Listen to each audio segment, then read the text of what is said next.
Hi hello, അപ്പോൾ എല്ലാവരും സുഖമായിട്ടിരിക്കുകയല്ലേ? ഇന്നിപ്പോൾ ഞാൻ വന്നിട്ടുള്ളത് ഈസി ആയിട്ട് ആക്കാൻ പറ്റുന്ന ഒരു പൈനാപ്പിൾ പച്ചടിയുടെ റെസിപ്പിയാണ്. അപ്പോൾ നമുക്ക് ഇൻഗ്രീഡിയൻസ് നോക്കാം. ഞാനൊരു മൺചട്ടി വെച്ച് കൊടുത്തിട്ടുണ്ട്. അതിലേക്ക് കട്ട് ചെയ്ത് വെച്ചിട്ടുള്ള പൈനാപ്പിൾ ഇട്ട് കൊടുത്തു.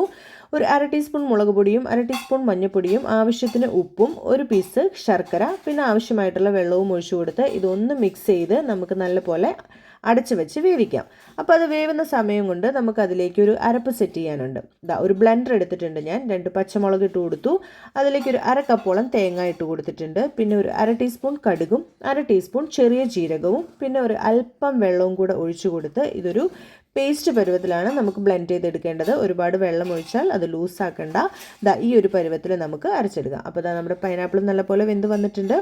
അപ്പോൾ വെന്ത പൈനാപ്പിളിലോട്ട് നമ്മൾ അരച്ച് വെച്ചിട്ടുള്ള അരപ്പ് ഒഴിച്ചു കൊടുക്കാം. ആ തേങ്ങയുടെ എല്ലാം പച്ച ചുവ പോകുന്നത് വരെ അതൊന്ന് നന്നായിട്ട് തിളപ്പിച്ചെടുക്കാം.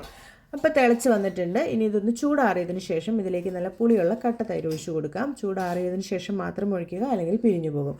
അപ്പോൾ നമ്മുടെ പച്ചടി ഏകദേശം സെറ്റായിട്ടുണ്ട്. ഇനി നമുക്കതിലേക്ക് ഒരു താളിപ്പ് സെറ്റ് ചെയ്യാം.